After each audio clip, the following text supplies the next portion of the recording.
Then suddenly there came a downward look, as if a sea exploring its own depths. A living oneness widened at its core and joined him to unnumbered multitudes. A bliss, a light, a power, a flame white love caught all in its soul immense embrace. Existence found its truth on oneness breast, and each became the self and space of all. The great world rhythms were heartbeats of one soul. To feel was a flame discovery of God. All mind was a single harp of many strings, all life a song of many meeting lives. For worlds were many, but the self was one. This knowledge now was made a cosmos seed. This seed was cased in the safety of the light. It needed not a sheath of ignorance.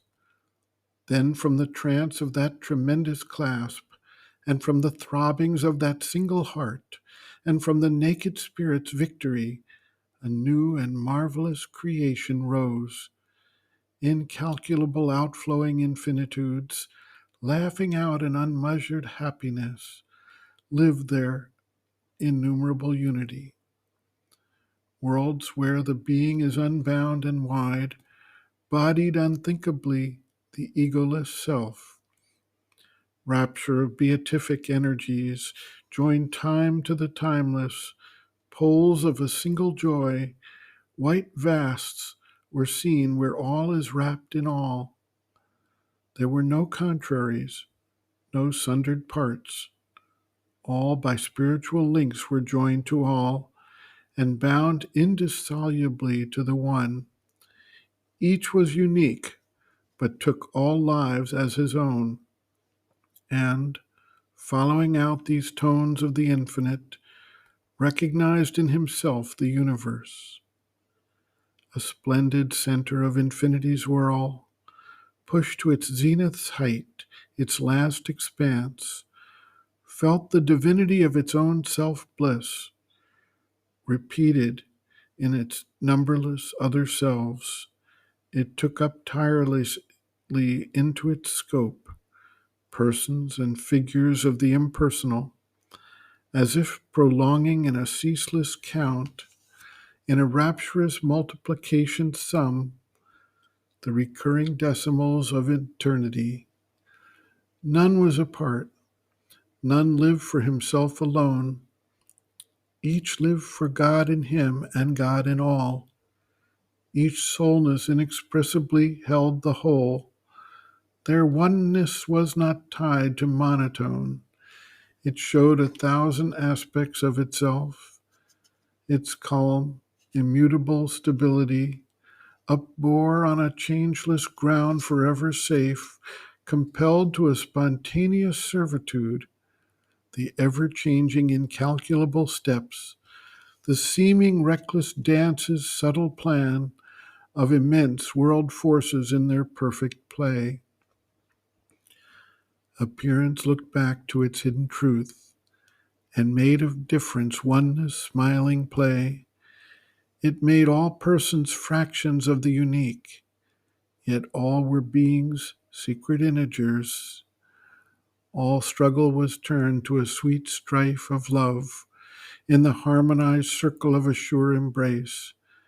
Identities reconciling happiness gave a rich security to difference.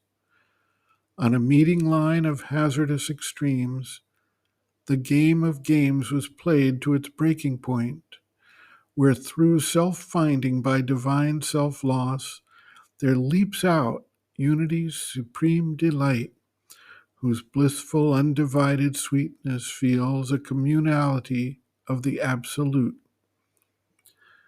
There was no sob of suffering anywhere. Experience ran from point to point of joy. Bliss was the pure, undying truth of things. All nature was a conscious front of God. A wisdom worked in all, self-moved, self-sure, a plenitude of illimitable light, an authenticity of intuitive truth, a glory and passion of creative force, infallible, leaping from eternity. The moment's thought inspired the passing act. A word, a laughter sprang from silence breast, a rhythm of beauty in the calm of space, a knowledge in the fathomless heart of time. All turned to all without reserve's recoil, a single ecstasy without a break. Love was a close and thrilled identity in the throbbing heart of all that luminous life, a universal vision that unites, a sympathy of nerve replying to nerve, hearing that listens to thought's inner sound and follows the rhythmic meanings of the heart, a touch that needs not hands to feel, to clasp, were there the native means of consciousness, and heightened the intimacy of soul with soul, a grand orchestra of spiritual powers, a diapason of soul interchange, harmonized a oneness deep, immeasurable. In these new worlds projected, he became a portion of the universal gaze, a station of the all inhabiting light, a ripple on a single sea of peace. His mind answered to countless communing minds. His words were syllables of the cosmos' speech, his life a field of the vast cosmic stir. He felt the footsteps of a million wills, moving in unison to a single goal.